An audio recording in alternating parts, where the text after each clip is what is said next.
Today we're going to look at what a narrative arc is through a slice of life story. The narrative arc refers to the chronological construction of the plot in a novel or story. It contains the exposition, the conflict, the rising action, the climax, the falling action, and then finally the resolution. Let's take a look at just what it looks like through the story Bedhead. Shuffle, slump, shuffle, slump, shuffle, slump. Slumped, blurry-eyed Oliver out of bed, down the hall, and into the bathroom. He yawned, he yanked, splashed some water, swished some mouthwash, gave his front teeth a passable brushing, and then, in a gunkless corner of the soapy silver soap dish, and a fogless smidgen of his father's foggy shaving mirror, right there on the hot water faucet, for heaven's sake, he saw it. It was big, it was bad, it was... Here we can see in the story that the exposition has started. This is the introduction to the story in which the characters are introduced and the setting is revealed. Bedhead! Oliver's hair was out of control, way out of control.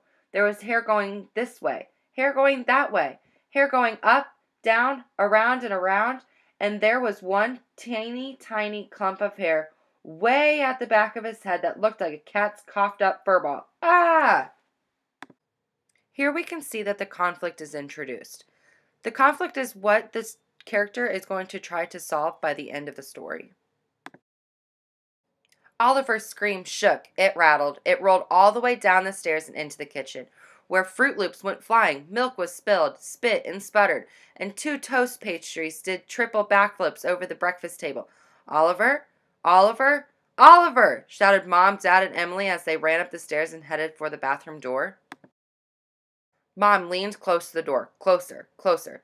That's right, even closer. Is everything all right, Oliver? She whispered in the calmest, calm mom voice.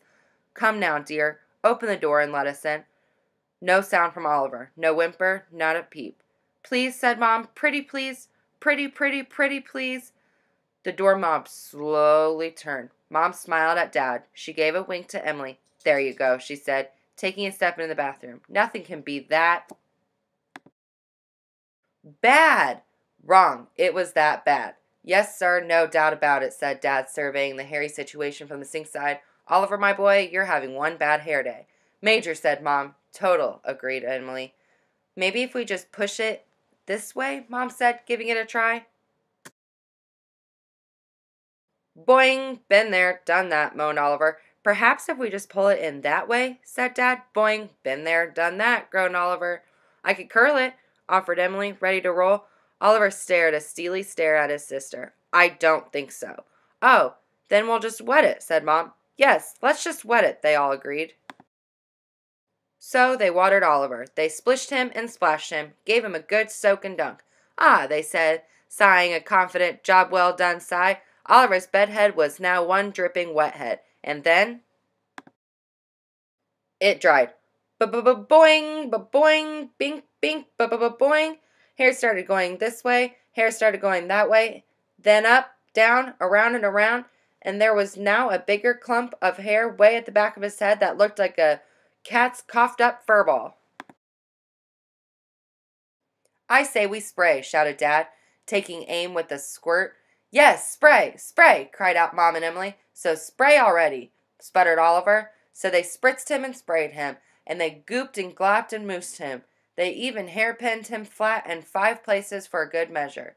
Ah, they said, sighing a confident, job well done sigh. Oliver's bedhead was now one slick gel head. And then pins went flying. Ba-ba-boing, ba-boing, bing, bing, ba-ba-boing.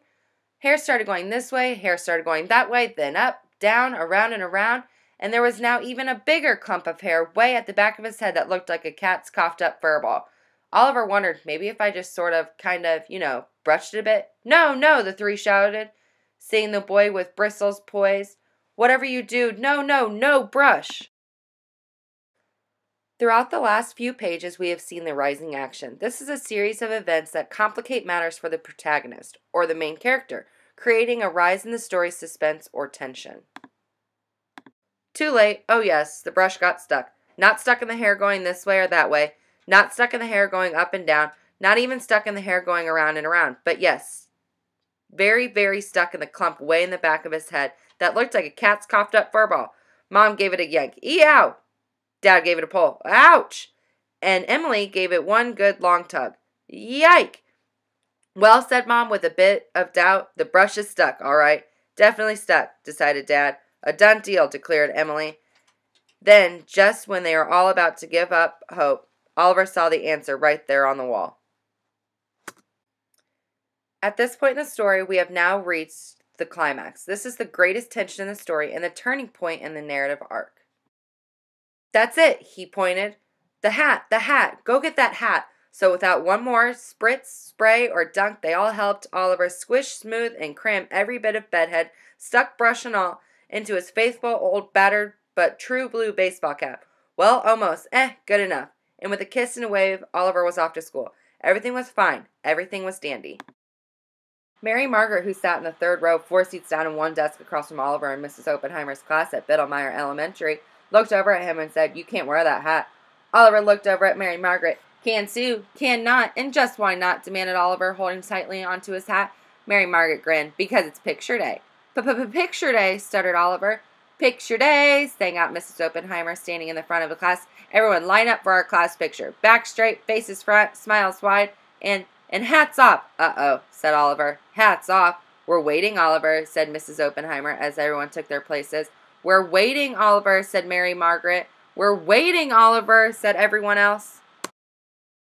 "Hey, kid," said the man behind the camera. "Yeah, you with the lumpy-looking head. Off with the hat." Oliver hemmed. He hawed, but he knew he had to have it. He lifted the brim and slowly took off the faithful old battered but true blue baseball cap. He held his breath. He closed his eyes, and he waited. He waited some more. Nothing. Zero. Zitch. Nada. He opened his eyes and looked up. There was no hair going this way, no hair going that way, no hair going up and down, not even around and around, and nobody could see the brush stuck in the clump of hair way in the back of his head. That looked like a cat's coughed up fur ball. "Ah," said Oliver, sighing with a confident, "job well done" sigh. "Ready, everyone?" sang out Mrs. O. "Big smiles and say cheese on the count of 3. 1, she said. 2, she said. And then, boing, boing, bing, bing, boing, boing, boing. Hair started going this way, hair started going that way, hair started going up, down, around, and around, and the brush that was stuck in the clump of hair way at the back of his head that looked like a cat's coughed up fur ball let loose and boinged Mary Margaret on the top of the head and boomerang right into Mrs. Oppenheimer's nose. 3, said the boinked Mrs. O, just as everyone else at Biddlemeyer Elementary got a look at Oliver in his bedhead. "Ah, geez, click." "Got it," said the photographer. Now we have reached the falling action.